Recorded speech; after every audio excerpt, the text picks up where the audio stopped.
Dans notre nouveau thème spécial, qu'est-ce qu'est l'ego, nous est proposé de reconnaître que l'ego est idolâtrie. Qu'est-ce qu'est idolâtrie? L'idolâtrie est une adoration extrême ou de l'amour extrême ou la vénération extrême de quelqu'un ou de quelque chose. L'adoration extrême, l'amour ou la vénération extrême devant quelqu'un ou quelque chose. Ça, c'est l'idolâtrie. Et la vérité est l'absence de cette conscience.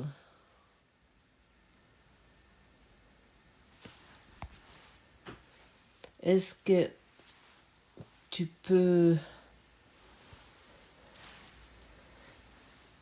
reconnaître l'absence de la conscience parce que tu es en train de pratiquer l'idolâtrie? La plupart d'entre nous ne peuvent pas cela parce qu'ils sont tellement habitués à cette idolâtrie qu'ils ne constatent pas qu'ils existent dans l'absence de la vérité. Si tu veux, ferme les yeux et regarde de près qu'est-ce qui t'intéresse comme pensée, comme sentiment ou comme bruit, ou qu'est-ce qui t'intéresse vraiment, qu'est-ce qui t'intéresse plus que la vérité?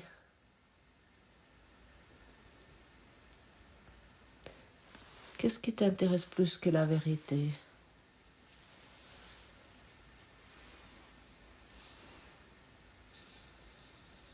Peut-être il te semble que c'est un sentiment ce que tu es. Peut-être tu trouves cela. Tout m'intéresse plus que la vérité. Parce que tu trouves un sentiment en toi qui te suggère que tu es cela. Ça te donne peut-être même ce sentiment, ça te suggère que c'est ton existence. Mais ce n'est rien de cela. Ce que tu viens découvrir à l'instant est l'ego.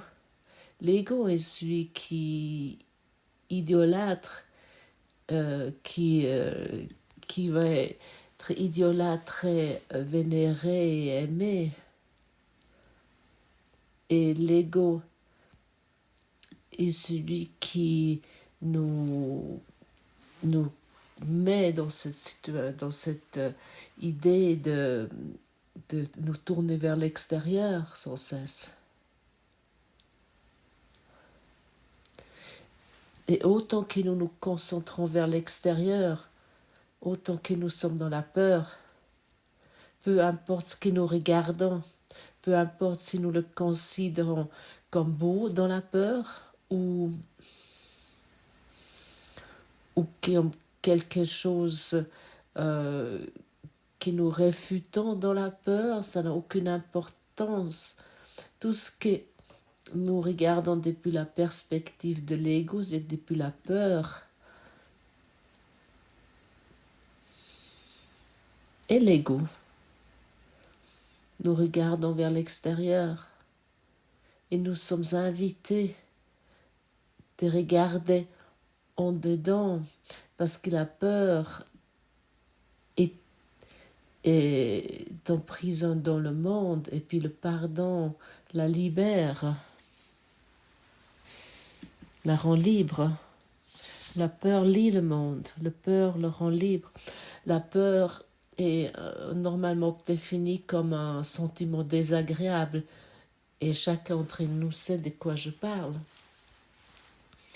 Et ce sentiment se produit que quelqu'un peut créer ou produire quelque chose en nous qui est dangereux, qui peut créer des douleurs ou qui peut démontrer une menace.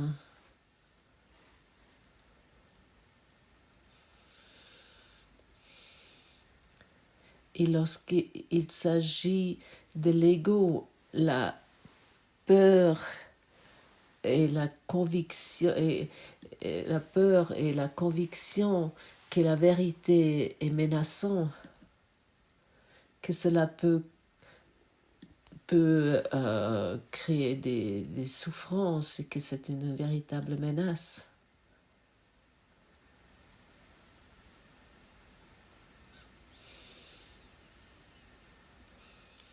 Et dans la leçon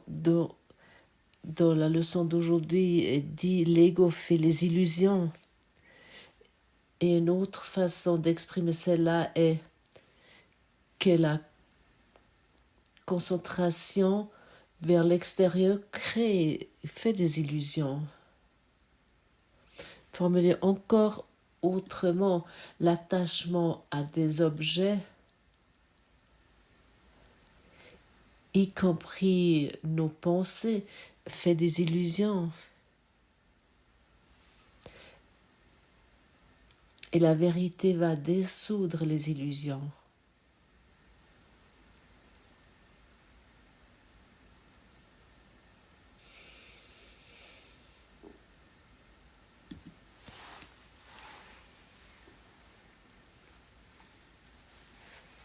Et bien sûr, le contraire de la concentration extérieure, c'est sur les objets, tout ce qui se passe, et la concentration intérieure, que nous nous concentrons vers l'intérieur et pour pouvoir se trouver dans la conscience pure. La conscience est conscient que le corps bouge, que conscience est conscient qu'il y a des pensées qui se passent, mais nous ne sommes pas ces pensées. Ça signifie de se tourner vers l'intérieur, aller à l'intérieur. Et avec cette conscience, nous trouvons la vérité de laquelle la leçon d'aujourd'hui dit simplement, elle est simplement la vérité.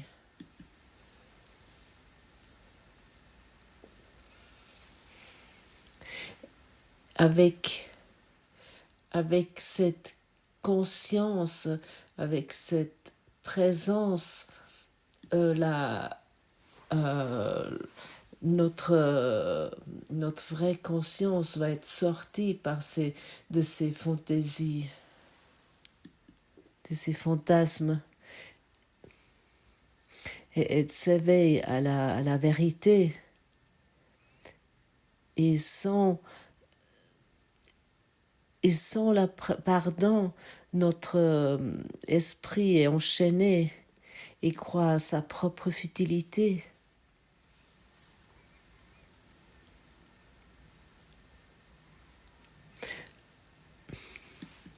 Le pardon invite cette présence à entrer et à prendre sa juste place au-dedans de l'esprit. Sans le pardon, l'esprit est enchaîné, croyant à sa propre futilité. Si tu regardes de près, tu vas te rendre compte que cette idolâtrie est totalement insensée.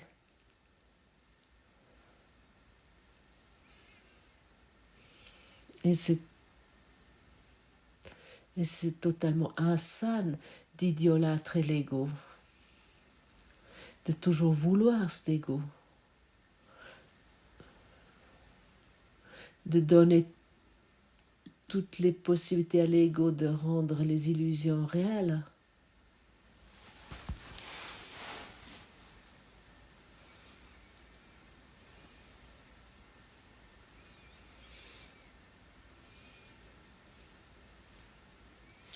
Où nous devons beaucoup plus habituer à ce qui nous libère, c'est-à-dire qui nous habitue à la vérité,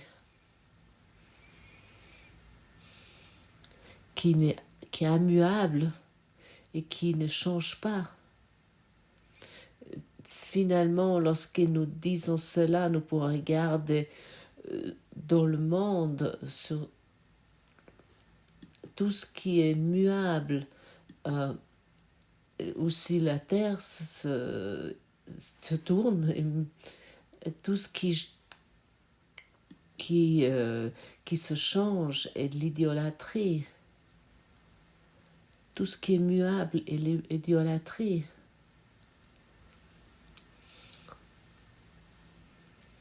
Où tout est créé par cette idolâtrie. Et cela crée une peur terrible.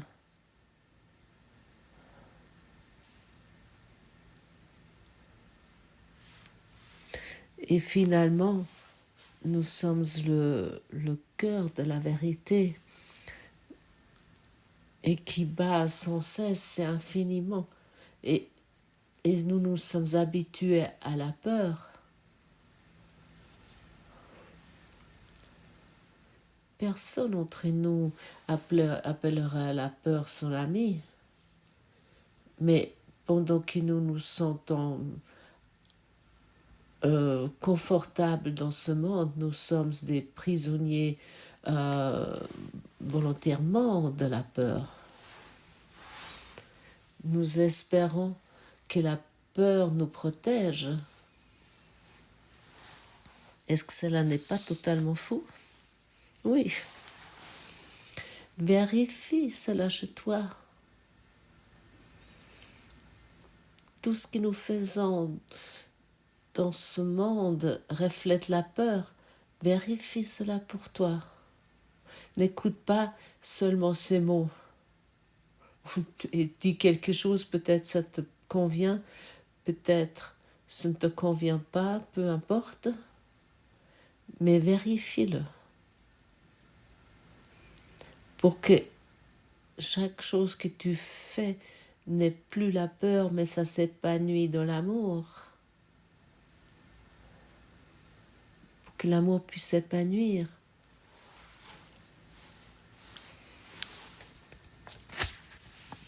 L'idolâtrie et la vénération de l'ego, c'est bien de savoir cela, non? Et si tu veux trouver l'ego, alors explore en toi ce que tu adores, ce que tu vénères, ce que tu idolâtres. Tu vas trouver l'ego. Ensuite, tu peux prendre une décision. Est-ce que je veux cela encore? Pourquoi entre nous sommes-nous très paresseux dans ce monde? Parce qu'ils ont le sentiment qu'ils vont plus ou moins bien, ils sont dans une situation confortable. Peut-être ils ont assez d'argent, ou bien ils bénéficient des prestations sociales, où ils ont un travail, où ils sont rentiers, et puis ils ont ce sentiment que ça va. Ça signifie la peur devrait te donner la sécurité. Apprenez encore un appartement plaisant ou une jolie maison. La peur devrait te donner la sécurité. Mais si tu regardes de près tout cela sur lequel tu bases ta sécurité est extrêmement changeante. Et dans une millième de seconde, sans que tu comptes sur cela, ça peut disparaître. Ça peut s'effondrer sur soi. N'est-ce pas? Oui, c'est vrai. Et qu'est-ce que nous faisons à l'intérieur de la peur? Nous cherchons de protéger notre corps et nos émotions, nos psychés de, de toutes les éventuelles attaques. Peu importe si ce soit la météo, peu importe si c'est des virus, des accidents ou des attaques physiques ou verbales, nous essayons de protéger notre corps. Nous protégeons de notre peur en fermant notre appartement. Nous nous attachons en voiture, nous concluons une assurance de vie, nous économisons de l'argent pour l'avenir.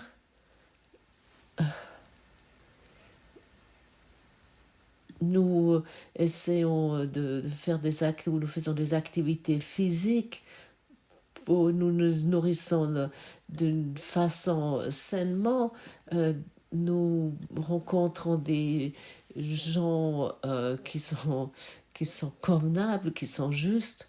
Nous rencontrons des groupes qui sont justes. Nous faisons partir des clubs qui nous semblent justes. Nous participons peut-être à des concours, des compétitions, et nous nous défendons avec des innombrables façons.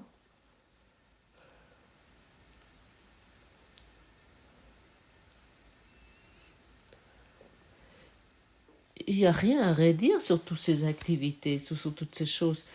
Nous ne devons pas nous sentir coupables à cause de cela, parce que nous nous protégeons des soi-disant catastrophes à potentiel, ou des maladies, ou des cambrioleurs. Et nous ne devons pas arrêter de faire ces choses. Encore une fois, l'appel, il ne s'agit pas de changer notre comportement. Nous sommes plutôt nous sommes plutôt invités d'échanger les pensées sur les situations, de les observer, ces pensées, et de reconnaître à quel point nous sommes poussés par la peur et comment nous nous investissons dans cette peur. Et ces comportements nous rappellent toujours à quel point nous sommes vulnérables si nous pensons que notre réalité est le corps.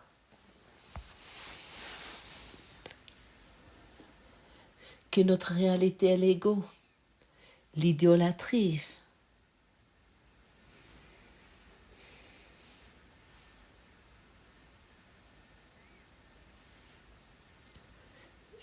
Qu'est-ce que ça te fait pour toi, ces paroles?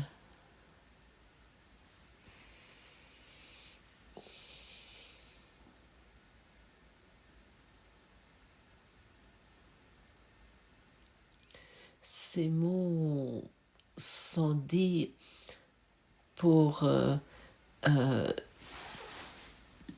secouer ton esprit, pour l'éveiller,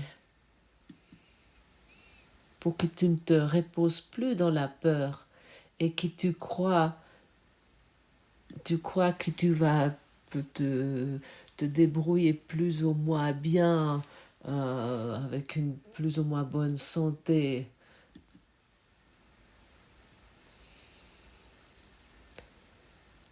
Ne te repose pas dans la peur. Tu sais maintenant ce que c'est la peur. Tout ce qui bouge, tout ce qui est muable et tout ce qui est changeante est vu depuis la perspective de l'idolâtrie. Et tout ce que nous adorons, aimons et vénérons est l'idolâtrie.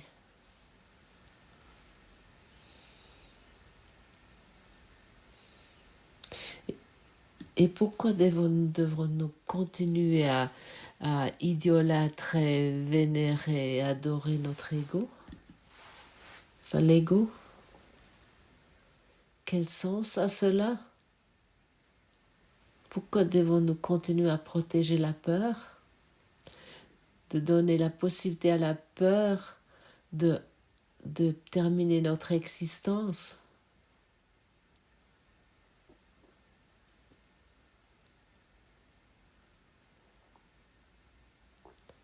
Pour moi, tout cela n'a pas de sens de continuer cette idolâtrie. Ça n'a vraiment pas de sens de continuer cela. Et pour toi? Dans la leçon 332, nous est dit clairement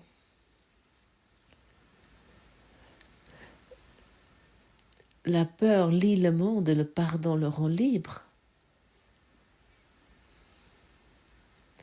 Et tout ce qui est muable ici,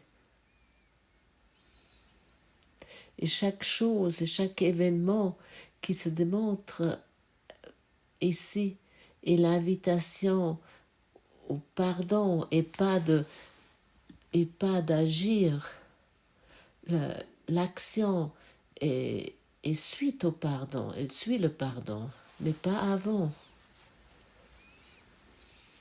Nous voulons mettre le pardon à la première place, nous voulons nous rappeler que nous sommes une cause éternelle de Dieu, cause infinie.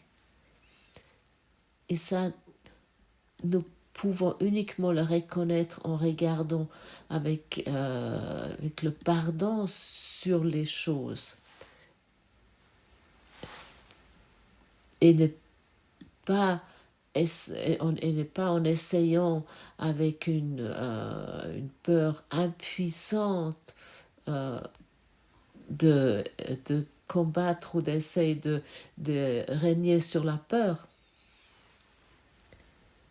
Ça n'a pas de sens.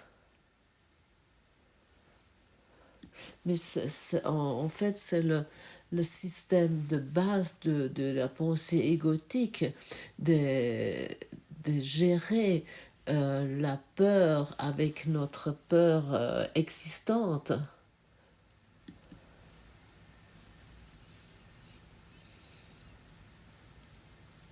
De régner sur la peur avec la peur et ainsi se rendre impuissant, de se rendre sans esprit.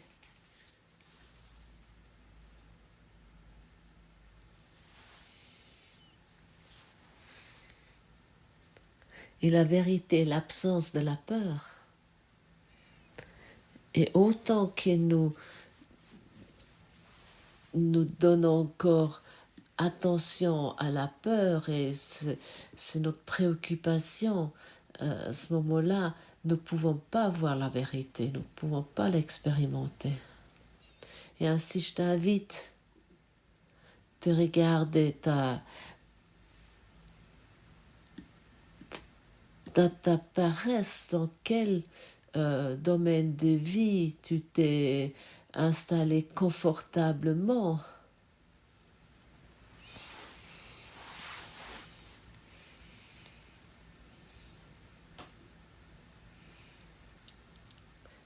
Tu sais aussi bien que moi, tout cela peut s'effondrer en poussière à l'instant même et se démontrer totalement insignifiant. Totalement insignifiant.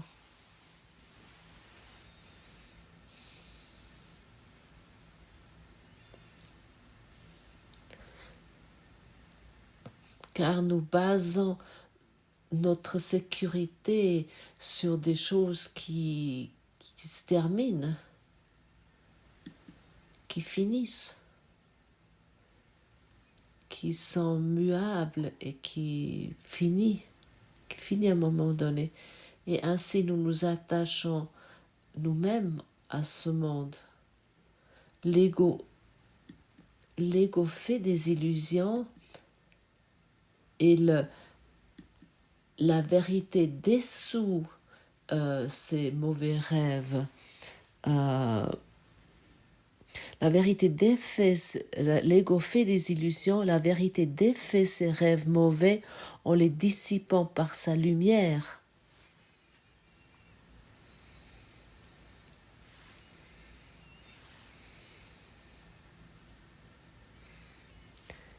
Et dès que nous nous tournons vers la vérité,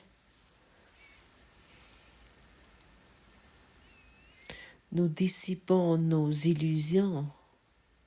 Il n'y a pas longtemps, il a déjà été dit, tous ces phénomènes que nous voyons ici et de l'énergie qui est en action.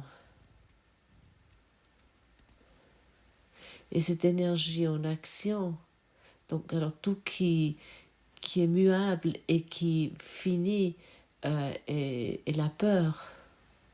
Il y a finalement la peur, rien d'autre. Et chaque pensée que tu penses ou tu dis libère de l'énergie. Chaque mot qui t'entend ici inclut une certaine fréquence et libère de l'énergie et manifeste et se manifeste et nous allons l'expérimenter. Et ainsi tu peux te prendre du temps. Qu'est-ce que c'est que tu libères à chaque instant à travers tes pensées et tes paroles? Nous nous rappelons, tu utilises l'esprit des deux car tu es encore à jamais la cause de la création, un effet de la création. Et nous utilisons l'esprit des dieux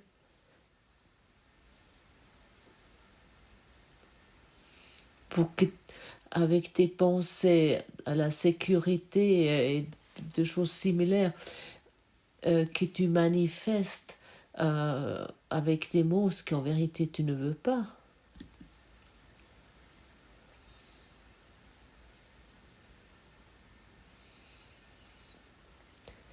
Qu'est-ce que toi tu penses tout au long de la journée? Qu'est-ce que tu exprimes tout au long de la journée? Avec qui tu converses tout au long de la journée? C'est une question intéressante, n'est-ce pas? Avec qui je converse tout au long de la journée, avec qui je discute tout au long de la journée. Et la plupart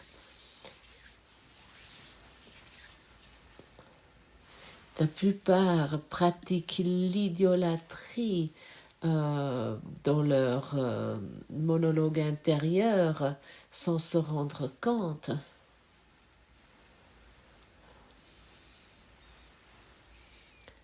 Ils s'identifient avec la peur. À un moment donné, ils se reposent dans la peur et ils n'avancent pas d'un pas, n'avancent pas d'un iota. La vérité n'attaque jamais, elle est simplement, et par sa présence, l'esprit est rappelé de ses fantasmes, s'éveillant au réel.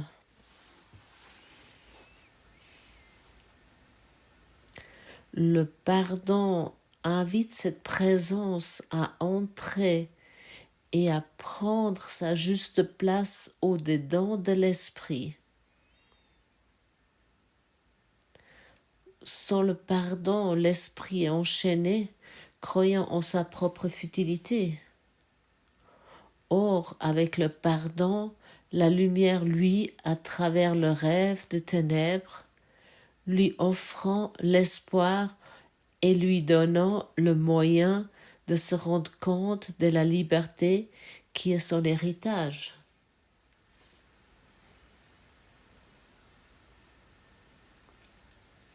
Nous voulons nous concentrer vers l'intérieur. Et une façon de faire ça, une façon très simple de faire cela est d'être conscient de tout pour que le corps n'ait plus cette idée que tu es cette existence, mais que tu es conscient que le corps, il se représente de telle et telle façon comme tes pensées aussi.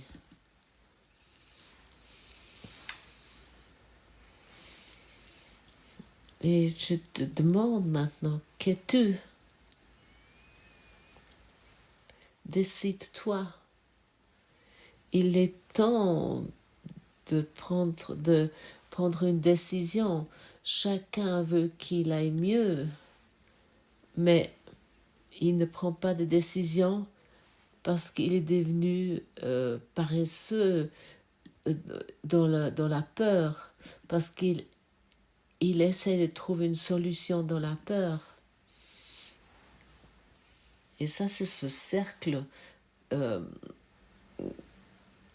vicieux, mais que nous pratiquons sans cesse, mais nous ne nous rendons pas compte de ce que nous nous infligeons ainsi. Aujourd'hui, nous ne voudrons pas lier le monde à nouveau. La peur le tient prisonnier, et pourtant ton amour nous a donné le moyen de le libérer. Père, nous voudrions le délivrer maintenant, car en offrant la liberté, elle nous est donnée. Et nous ne voudrions pas demeurer prisonniers, alors que tu nous offres la liberté. Et ici, il y a une phrase clé pour moi qui m'a vraiment touchée profondément. Car en offrant la liberté, elle nous est donnée. Regarde dans le monde. Qui ou quoi t'aimerait encore garder prisonnier en le jugeant en tant que bien, en tant que mal? Libère le monde. De la mesure que tu libères le monde, toi tu es libéré. Regarde plus sur tes semblables et crois qu'ils ont fait des quelconques erreurs. Ils ne font pas d'erreur. La seule erreur qui existe est ta façon erronée qui nécessite la correction. Et souviens-toi à quel point tu es puissant avec tes pensées. Tu peux te penser imaginer que tu es dans la liberté, comme tu peux t'imaginer que tu es dans la mort. Et libère ainsi le monde. Libère ton partenaire de vie. Libère tes enfants. Libère tes sœurs et tes frères, tes parents. Libère tout le monde. Ça signifie de pardonner. N'aie plus d'avis sur eux.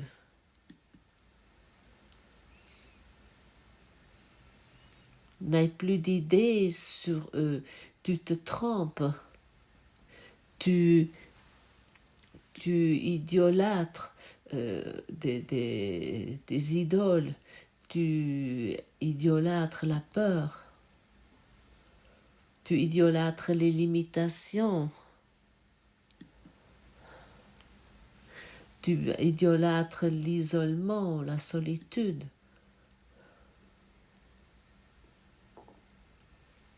Libère le monde. Libère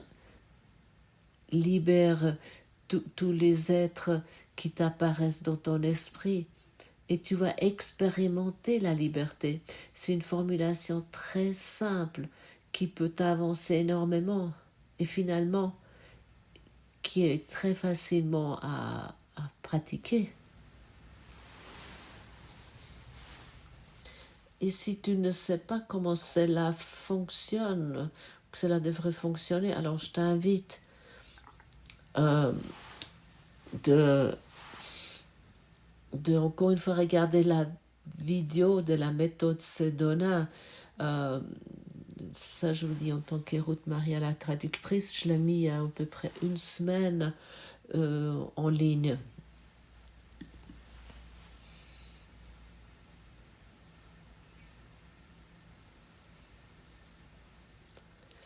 C'est vraiment un outil très utile de libérer le monde, ce monde que tu as enchaîné, que toi t'as fait et où tu t'attaches toi-même.